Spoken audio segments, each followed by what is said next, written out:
આજે ગુજરાતની એ ધરતી પરથી જેને ઉગતા સૂરજનો જિલ્લો કહેવામાં આવે છે દાહોદ જિલ્લો અને દાહોદ લોકસભા બેઠક। જી હા, એવી લોકસભા બેઠક કે જ્યાં મેજોરિટી આદિવાસી સમાજ છે, લગભગ 90% આદિવાસી સમાજ છે। ત્યારે દાહોદની અંદર કેવો વિકાસ છે, ઉમેદવારો જાહેર થઈ ચૂક્યા છે અને ઉમેદવારોમાં ટક્કર કેવી છે, કોનું પલડું ભારે છે અને સાથે જ વિકાસના કામો કેવા થયા છે, શું છે અહીંના પ્રશ્નો, શું છે અહીંની ઝંખનાઓ, એની શરૂઆત કરીએ। બાબુ, સૌથી પહેલા આપનાથી શરૂઆત કરવી છે। દાહોદની જો વાત કરવામાં આવે, લોકસભા બેઠક આપણી 7 વિધાનસભા છે, દાહોદ જિલ્લો પણ આવે છે અને મહીસાગરની એક સંતરામપુર બેઠક આવે છે। આ 7 લોકસભાની અંદર આમ જુઓ તો વિધાનસભાની અંદર આ લોકસભા બેઠક ઉપર મેજોરિટી આદિવાસી છે, ત્યારે કેવા વિકાસના કામો અહીંયા આગળ થયા છે, કેવી ઝંખનાઓ છે?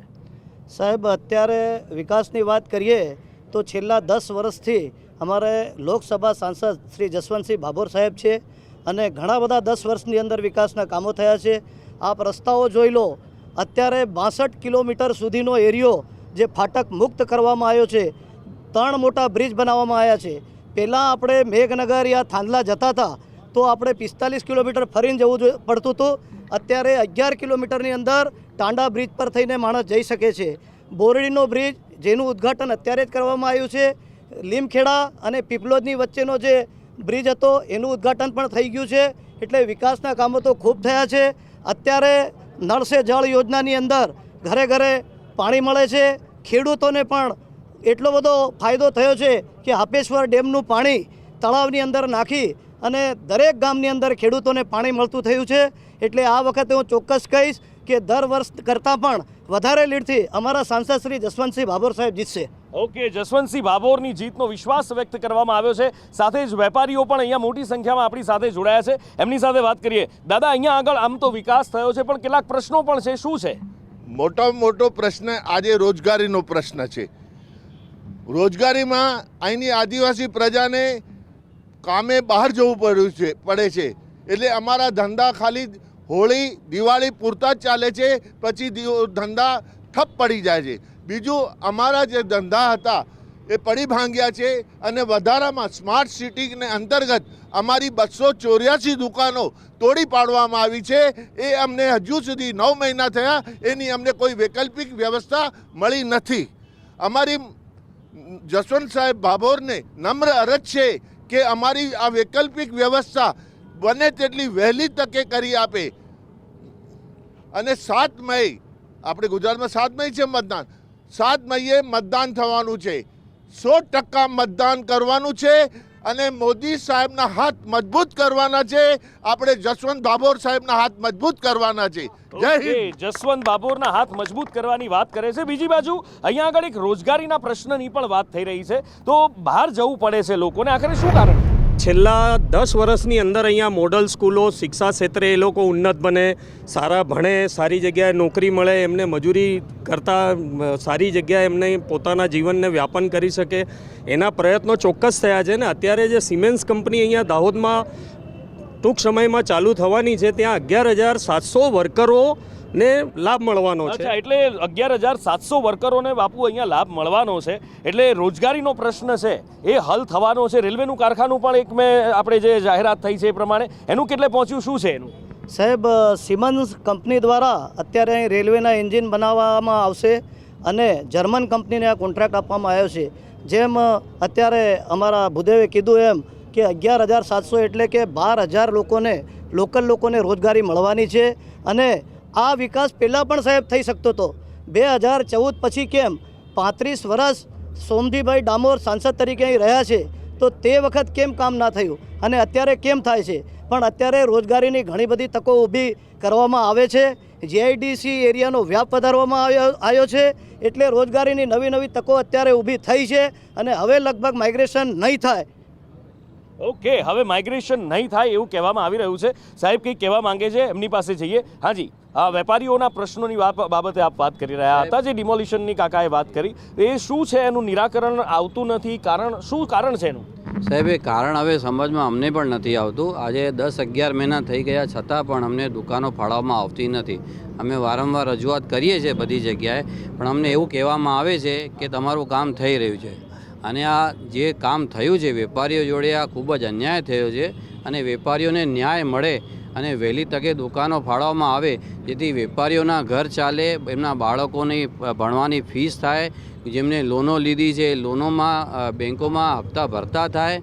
બેંક કરપ્ટ થઈ ગયા છે વેપારીઓ, અને ખૂબ જ બહુ ગંભીર પરિસ્થિતિ છે વેપારીઓના પરિવારની. ઘર ખર્ચ કેવી રીતે ચલાવવાનો, બાળકોને કેવી રીતે ભણાવવાનું. જ્યારે રાજા પ્રજાનું ધ્યાન રાખે છે ત્યારે રાજાએ વેપારીઓનું પણ ધ્યાન રાખવું જોઈએ. ગામડાઓમાં ધ્યાન રાખે છે તો શહેરના વેપારીઓના રોજગારનું પણ એમણે ખૂબ જ ધ્યાન રાખવું જરૂરી છે. અને એના માટે અમે બધાને રજૂઆત કરી છે અને એના ઉપર એ ધ્યાન આપે એ અમારી બહુ મોટી રજૂઆત છે. ઓકે, આ બાજુ મહિલાઓ પણ છે, એમની સાથે વાત કરીએ. શું છે આપના પ્રશ્નો અને શું છે ઝંખના? દાહોદના સ્માર્ટ સિટીના ડેમોલેશન કામના અંદર અમારી દુકાનો એમજી રોડ અને સ્ટેશન રોડ વિસ્તારની દુકાનો તોડી નાખી છે અને વારંવાર નગરપાલિકામાં રજૂઆત કરવા છતાં 9 મહિના થઈ ગયા છે. અમને એનું કોઈ નિરાકરણ મળ્યું નથી. એટલે અમે હાઈકોર્ટનો શરણ લીધી છે અને અમારી નમ્ર અપીલ છે કે વહેલામાં વહેલી તકે અમને દુકાનોની વ્યવસ્થા કરી આપે. ઓકે, એક સિનિયર સિટીઝન બેન, એક સિનિયર સિટીઝન બા પણ આપણી સાથે છે, એમની સાથે વાત કરીએ. બા, શું છે આપનો પ્રશ્ન અને શું કહેવા માંગો છો? રજૂઆત કરવા માટે આપ અમારા સિંહાસનમાં આવ્યા છો, શું કહેવા માંગો છો? તો અમારે મહેનત તો જોઈએ ને. હવે અમને તો કાઢી મેલીએ તો આ તડકામાં તપી રહ્યા અને તકલીફ પડી રહી. કોને કહીએ? તકલીફ બદલે બજાર આવવું પડે છે. વેડફાઈ જાય છે છોરા ભણાવવાના, પાણી પીવાનું, ખાવા પીવાનું, એ બધું જોઈએ ને. પણ પહેલાં રોજગારી મળતી હતી, હવે મળતી નથી. તો હવે શું કરીએ અમે આવા લાચાર દિવસોમાં? બિલકુલ, એટલે એક આ જે ડિમોલિશનનો પ્રશ્ન છે જેના કારણે વેપારીઓ બેરોજગાર થયા છે. હા સાહેબ, કંઈ કહેવા માંગે? હાજી. આપ કહો છો કે 250 દુકાનદારો નહીં, 250 દુકાનદારો હાથે 1500 વર્કરો, એમનો એટલે 2000 પરિવાર બેઘર થયા છે. કેટલા? 2000 પરિવાર સાહેબ બેઘર થયા છે. એનું નિરાકરણ જલ્દીથી જલ્દી લાવી. અને આ દેખો, સ્માર્ટ સિટીની જેટલી બી દુકાનો આવડી કંઈ થયું જ નથી. રોડ પર નો પાર્કિંગ જ ઊભા છે, લારી ગલ્લા ઊભા છે, ગંદકી છે, સફાઈ કંઈ થતી નથી. દુકાનોને બેરોજગાર કર્યા, એના પર થતાં 1500 વર્કરો એટલે 2000 પરિવાર બેઘર થયા. 75 લાખ રૂપિયા વર્ષે નગરપાલિકાની આવક ગઈ. અને સ્માર્ટ સિટીના નામે ભલે સ્માર્ટ સિટી થવી જોઈએ, પણ અમારા ગરીબ દુકાનદારોનું શું? વૈકલ્પિક વ્યવસ્થા થાય ત્યાં સુધી અમે ક્યાં જઈએ? અને અમારી દુકાનો પર કોઈ દુકાને 2 માણસ કામ કરતા હતા, કોઈ દુકાને 5 માણસ કામ કરતા હતા. એમની રોજીરોટીનો એટલે 2500 પરિવારોનો પ્રશ્ન ઊભો છે. અમને નમ્ર વિનંતી છે જસવંતસિંહ ભાભોર સાહેબને અમારો વહેલીમાં વહેલી તકે ઉકેલ આવે. દુકાનદારોને વૈકલ્પિક વ્યવસ્થા ગમે તે કરી આપે. અહીંયા બી થઈ શકે છે. સ્માર્ટ સિટીના નામે અહીંથી તમે સ્ટેશન સુધી આજે વિડીયો શૂટિંગ લઈ લો, ખાલી પાર્કિંગ જ, ગલ્લાઓ, લારીઓ અને સ્કૂટરો અને ગાડીઓ પાર્કિંગ જ ઊભી હશે. પણ સત્ય બોલવામાં બધા ડરે છે, કારણ કે ખાલી અંદર થઈ જાય એટલે. ઓકે, એટલે નગરપાલિકાના પ્રશ્નો ઘણા બધા છે.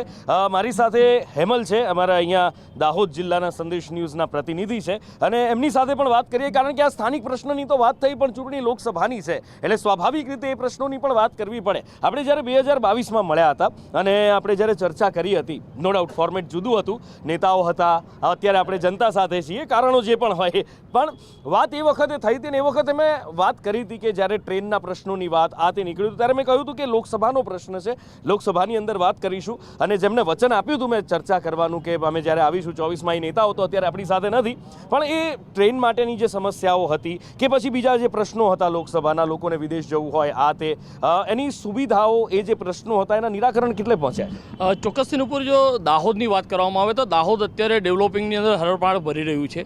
ખાસ કરીને દાહોદની અંદર અત્યારે એરપોર્ટ આવી રહ્યું છે. આવનાર સમયની અંદર કદાચ બની શકે કે વેપાર અર્થે જે અહીંયા એરપોર્ટની જે વાત ચાલી રહી છે એ એરપોર્ટ પણ અહીંયા બનવાનું છે. પરંતુ ક્યાંક ને ક્યાંક જે દાહોદનું જે એપીએમસી જે ગુજરાતનું બીજા નંબરનું માર્કેટ કરે, એટલે લોકો વેપાર અર્થે પણ દાહોદની અંદર આવે છે. ખાસ કરીને અહીંયા જે મોટી મોટી ટ્રેનો રોકાવી જોઈએ એની અંદરથી જે પહેલાં અહીંયા ગુજરાત સંપર્ક ક્રાંતિ જે ટ્રેન રોકાતી, રાજધાની હતી એ પણ રોકાતી, પણ અત્યારે એ ટ્રેન જે છે રોકાતી બંધ થઈ ગઈ છે.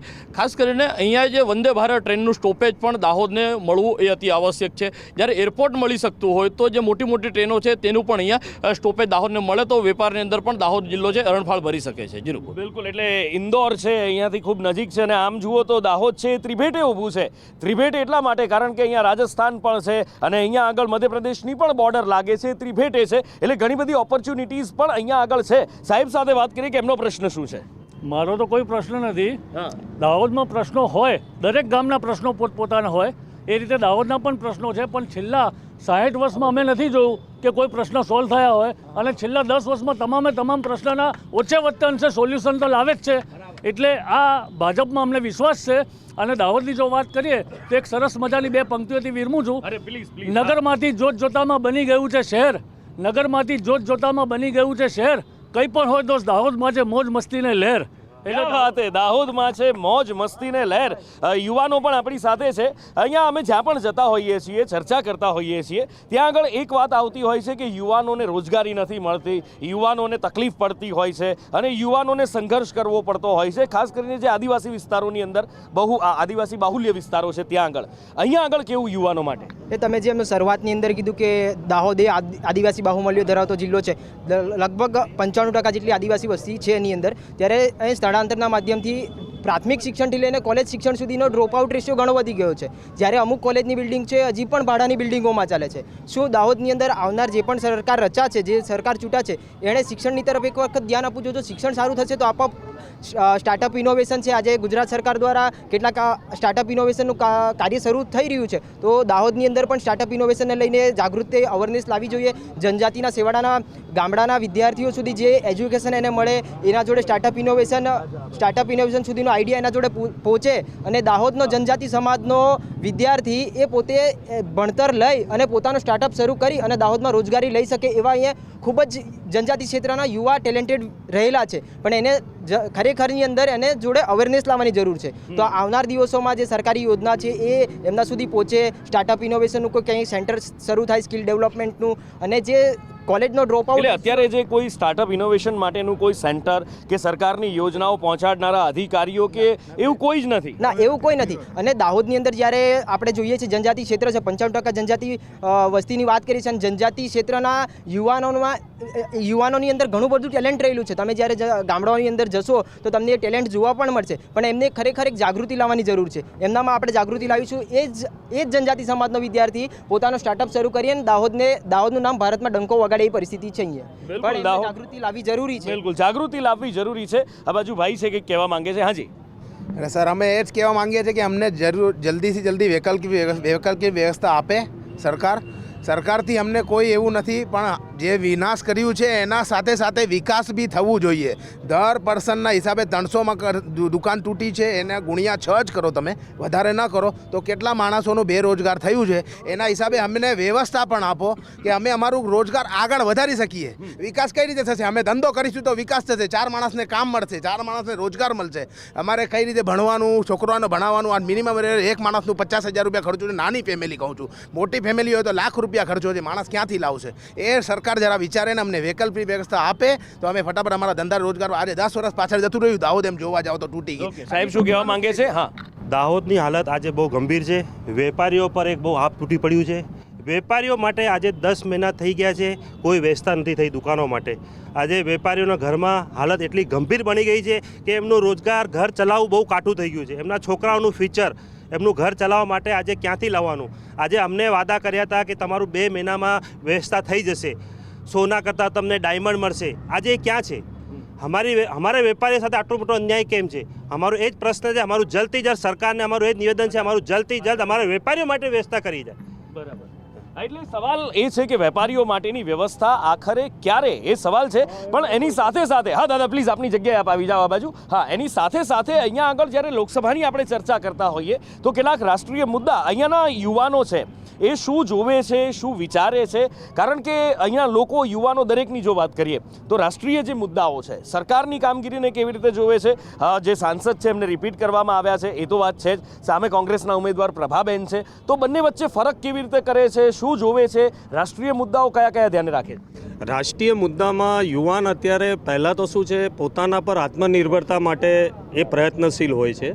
અહીંયા એમને મળતી તકો માટે ઝાયડસ મેડિકલ કોલેજ બી પહેલેથી આવી ગઈ છે, છેલ્લા 10 વર્ષમાં જ આવી છે, જેથી કરીને નર્સ થતી અમારી દીકરીઓને ત્યાં તક મળે છે, ડૉક્ટર બનતા છોકરાઓને ત્યાં તક મળે છે, ઘણી બધી તકો ત્યાં ઉપલબ્ધ થાય છે. ઝાયડસ પછી હવે જે આ સિમેન્સ કંપની આવશે એમાં બી તકો મળશે અને એ રીતની તકો તો એ લોકો ઝંખના કરે જ છે ને. જે તમે પ્રભાબેનની વાત કરી એ હંમેશા જનજાતિના જે પારંપરિક જે બાબતો છે એને લઈને ઘીસીપીટી વાતો કર્યા કરે છે ને. હવે એ સમય રહ્યો નથી. હવે અમારો જનજાતિનો દીકરો દીકરી જે ગામડામાં શિક્ષાની નવીનતર જે પદ્ધતિ ઉપલબ્ધ થઈ છે એનામાં ભણે છે, એને નવીનતર નોકરી જોઈએ છે, એને માઇગ્રેશન થવું છે, પણ એ માઇગ્રેશન સન્માનભેર ડૉક્ટર બનીને, એન્જિનિયર બનીને, મોટા અધિકારી બનીને થવું છે. તો એ જે કરવા માટેની જે તક છે એ એમને જસવંતસિંહના રાજમાં મળી છે. ઓકે, અને સાથે જ કેન્દ્ર સરકારની કામગીરીને જો જોઈએ તો કેન્દ્ર સરકારની કામગીરી અને અહીંયા દાહોદ સાથેનું કનેક્શન અથવા તો એ કામગીરીને અહીંના લોકો કેવી રીતે જોવે છે? સાહેબ, આખા હિન્દુસ્તાનને ગર્વ છે કે જો કેન્દ્ર સરકારની એક 370 કલમ જે દૂર થઈ, તમે એક યુદ્ધ કરવા બરાબર છે આ. અને પહેલાં ત્યાંનો મુખ્યમંત્રી એમ કહેતો હતો કે इसको કોઈ છૂ નહીં શકેગા, અને એક કાંકરોએ નથી પડ્યો અને 370ની કલમ દૂર થઈ ગઈ છે. ત્યાં એવું નથી કે ખાલી મુસ્લિમ સમાજ રહેતો હતો, ત્યાં આદિવાસી સમાજ રહે છે, બક્ષી પણ રહે છે, લોઅર કેટેગરીનો રહે છે. આજે એમને ત્યાં રોજગારીની તકો ઊભી થઈ છે અને ઘણા બધા વિકાસના એવા કામ ત્યાં છે. 500 વર્ષ સુધી શ્રીરામ ભગવાન ટેન્ટની અંદર રહ્યા છે. આજે 2014માં સરકાર આવી અને એનું સંજ્ઞાન લીધું તો આજે શ્રીરામ ભગવાનનું મોટું મંદિર બની ગયું છે અને શ્રીરામ ભગવાન મંદિરની અંદર એમનું સ્થાપન થયું છે. એટલે આ મહત્ત્વના મુદ્દા, રાષ્ટ્રીય મુદ્દા છે સાહેબ. આજે તમે કહેવા જાઓ તો દરેક વ્યક્તિને રાષ્ટ્રીય લેવલે સોલાર રૂપટોપ નાખે તો 78,000ની સબસિડી મળે છે. પહેલાં તમારા 75 સેવા કેન્દ્ર હતા પાસપોર્ટના, આજે 525 છે. આ રાષ્ટ્રીય લેવલની સિદ્ધિઓ છે સાહેબ. બિલકુલ. આ બાજુ મહિલાઓ પણ છે, બેન છે એમની સાથે. હા, ઓકે, હા બેન છે એમની સાથે વાત કરીએ. હાજી, અમે સ્માર્ટ સિટીને પૂરેપૂરું સમર્થન આપીએ છીએ. તમે રસ્તાઓ બનાવવા, ટ્રાફિકની સમસ્યાઓ, ગટર યોજનાઓ બધું જ બરાબર છે, પણ એક શહેરનો ધંધાના ક્ષેત્રે વિનાશ કરીને વિકાસ નથી થતો. 285 દુકાનો તોડી નાખી એટલે તમે સમજી શકો છો કે કેટલી હદે ધંધો નાશ થઈ ગયો છે. અમારા વેપારી ભાઈઓ ઊભા છે બધા, એમને ખબર હશે કે આ વખત હોળીની સિઝન કઈ રીતે તમે લોકોએ કાઢી છે, કેટલો વેપાર કર્યો છે હોળીની સિઝનના અંદર તમે. એટલે તમે વિચારો કે કઈ રીતે ધંધાનો નાશ થઈ ગયો છે. એટલે ટૂંકમાં અહીંયા આગળ એક વસ્તુ મને એ ખ્યાલ આવી છે કે સરકાર સામે કે એમની સામે કોઈ ફરિયાદ નથી, પણ નગરપાલિકા દ્વારા જે કરવામાં આવ્યું છે, જે ડિમોલિશન કરવામાં આવ્યું એની સામે વિરોધ છે. હા, નગરપાલિકા સામે બી અમારે વિરોધ નથી. અમારે વિરોધ કોઈ સાથે નથી. અમારો કે અમારે વહેલી તકે અમારી દુકાનો મળવી જોઈએ. બરાબર. વૈકલ્પિક વ્યવસ્થા અમને વહેલી તકે મળવી છે. આ કામ ધીમી મંથર ગતિએ ચાલે છે. 9 મહિનાથી અમે બેકાર બેઠા છીએ. તો હવે 1 મહિના 2 મહિનામાં અમારું કામ થઈ જાય એવી અમારે નગરપાલિકાના અધિકારીઓ અને જસવંત ભાભોર સાહેબને અમારી નમ્ર અરજ છે. બિલકુલ, નમ્ર અરજ એમને કરવામાં આવી રહી છે. આ બાજુ સાહેબ સાથે વાત કરીએ. અચ્છા સાહેબ, આ એક પ્રશ્ન તો છે જ ડિમોલિશનનો, પણ એની સાથે સાથે જો દાહોદના વિકાસની આપણે વાત કરીએ, દાહોદનો વિકાસ થયો હશે, વળી રોકાયો, અટવાયું હશે, ક્યાંક વળી પાછું નીકળ્યું હશે અને આગળ વધ્યું હશે, કઈ રીતે તમે જુઓ છો દાહોદનો વિકાસ? દાહોદના આજુબાજુ જે ભારતમાલા નીકળી છે, પુલો બન્યા છે, રોડ બન્યા છે, બધી બાજુથી છે, ઇન્ડસ્ટ્રીયલમાં છે, પણ જે આદિવાસીઓ સ્થાનિક લોકોને જે રોજગારનો પ્રશ્ન છે એ યથાવત છે. એના ઉપરથી જે કંઈ વેપારીઓની આ ડિમાન્ડ છે, માંગ છે, સૌથી પહેલાં તો હું સંદેશ ન્યૂઝનો બહુ આભાર માનું છું કે આ 9 મહિના થઈ ગયા છે વેપારી બેરોજગાર થયા ને કોઈ પણ ન્યૂઝે આવીને આ ખબર લીધી નથી. સંદેશ ન્યૂઝે આવીને આ જે બધા વેપારીઓની વાત સાંભળી છે એના બદલ સંદેશ ન્યૂઝને બહુ બહુ આભાર. અને સંદેશ ન્યૂઝને વિનંતી કરું છું કે આ બધા વેપારીઓની જે ડિમાન્ડ છે એ હકીકત છે. એ બેરોજગારી, વેપારીઓની પાછળ ઘણા પરિવાર બેરોજગાર થયા છે, એમને કંઈક રોજગાર વહેલી તકે પાછું પ્રાપ્ત થાય એવા સરકારશ્રીને. બિલકુલ બિલકુલ બિલકુલ. સાથે જ શિક્ષણની આપણે વાત કરી. અહીંયા આગળ જે વાત થઈ કે સાહેબે કહ્યું કે ઝાયડસ કોલેજ છે એ પણ આવી ચૂકી છે, ઘણા બધા બીજા પ્રયત્નો પણ થઈ રહ્યા છે, તો શું એ પૂરતા છે? આજે ઝાયડસની વાત છે તો એક ઝાયડસ સારી એવી સંસ્થા આવી છે જેના માધ્યમથી જનજાતિ સમાજના કેટલાક લોકોને મેડિકલ ડૉક્ટર બને છે. જે પરિવારે પોતાના બાળકને ડૉક્ટર બનાવવાનું સપનું જોયું હોય એનું સાકાર થવાનું છે. પણ દાહોદની અંદર કેટલીક શૈક્ષણિક સમસ્યાઓ એવી રહેલી છે કે આજે આપણે જોઈએ તો જનજાતિ જિલ્લો છે અને જનજાતિ જિલ્લાની અંદર સૌથી ઓછું 10મા અને 12મા ધોરણનું રિઝલ્ટ જો આવતું હોય તો એ દાહોદ જિલ્લાની અંદર સૌથી ઓછું રિઝલ્ટ આવે. તો એના પર સરકારે કામ કરવાની આગળના દિશામાં જરૂર છે. એના પછી આપણે સારી સારી કોલેજો છે, છાત્રાવાસ છે, જનજાતિ વિદ્યાર્થી છે, ગામડામાંથી દાહોદ સિટી સુધી આવવામાં એમને કેટલોક સમય લાગતો હોય અથવા બસની વ્યવસ્થા ના હોય તો એ દાહોદ સિટીની અંદર જનજાતિ સમાજ માટે એક છાત્રાવાસની નિર્માણ થવી જોઈએ. છાત્રાવાસની ફેસિલિટીઓ વિદ્યાર્થી સુધી પહોંચવી જોઈએ જેથી વિદ્યાર્થીઓને ભણવાની અંદર સારી ફેસિલિટી મળે.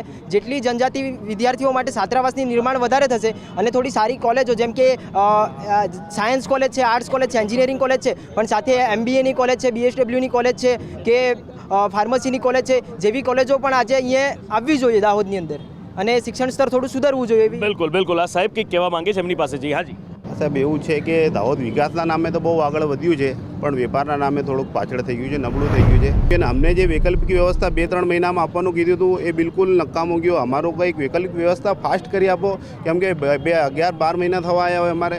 હવે વેપાર વગર અમે ઘર કઈ રીતે ચલાવીએ? આજે 12 અને 10 મહિના થયા બરાબર છે. અમે બી જાણીએ છીએ નગરપાલિકાના ગલ હજી તક કોઈ ડિપ્રેસ નહીં. અમારે જે દુકાન હતી એના આજે કોઈ જાતનો વિકલ્પ કર્યો નથી. અચ્છા, અમે આજે નોકરી કરીએ છીએ ને બીજું કે દાહોદથી કે કાશ્મીરથી કન્યાકુમારી સુધી ભાજપ જ છે. કોઈ આજ તક બીજી કોઈ સરકાર છે નથી. અમે ભાજપના સાથે જ છે, એવું નથી કે નથી. પણ અમારે સરકાર માન્ય એ છે કે જેમ બને એમ અમારી દુકાનો બને એમ હાલે કેમ કે અમારા બી બાલ બચ્ચાઓ આજે તારીખના અંદર અમે દર મહિનાના અંદર 30,000 રૂપિયા તો ખાલી ફી આપીએ છીએ. સ્કૂલના ખર્ચા પાણી નથી કંઈ નીકળતા. એટલે એક મોટો પ્રશ્ન અહીંયા આગળ એ રોજગારીનો પ્રશ્ન અહીંયા આગળ છે. પણ એની સાથે સાથે જે પ્રશ્નો છે અથવા તો દાદા પ્લીઝ આ બાજુ આવી જશો, તમારો મોબાઈલ ફોન પતી ગયો હોય તો થેન્ક યુ. તો વાત એ છે કે હવે અહીંયા આગળ લોકો શું જોવે છે, અહીંયા આગળ કોનું પલડું ભારે છે? બાપુ શું લાગે છે કોનું પલડું ભારે છે? સાહેબ, પહેલી વાત તો મારી સંવેદના છે આ વેપારી વર્ગ જોડે. ખરેખર એમની રજૂઆત કંઈ ખોટી નથી, પણ એક હું શ્યોરિટી એ કહીશ કે એમના માટેના પ્રયત્નો દરેક પ્રયત્નો ત્યાં થયેલા જ છે અને કરે જ છે અને થવા બી જોઈએ કેમ કે વેપારી વર્ગ પણ એક બહુ મોટો ભાજપનો પરિવાર છે. એટલે ટૂંકમાં અત્યારની જે પરિસ્થિતિ જોવા જઈએ તો પલડું ભારોની વાત તો એક તરફા મુકાબલો છે અને જસવંતસિંહ ભાભોર 5 લાખથી વધારે લીડથી જીતે છે સાહેબ. ચાલો, એ તો આવનારો સમય બતાવશે કે કોણ જીતે છે, કેટલી લીડથી જીતે છે, જનતા કોને પસંદ કરે છે અને કોને જનતા સિંહાસન પર બેસાડે છે.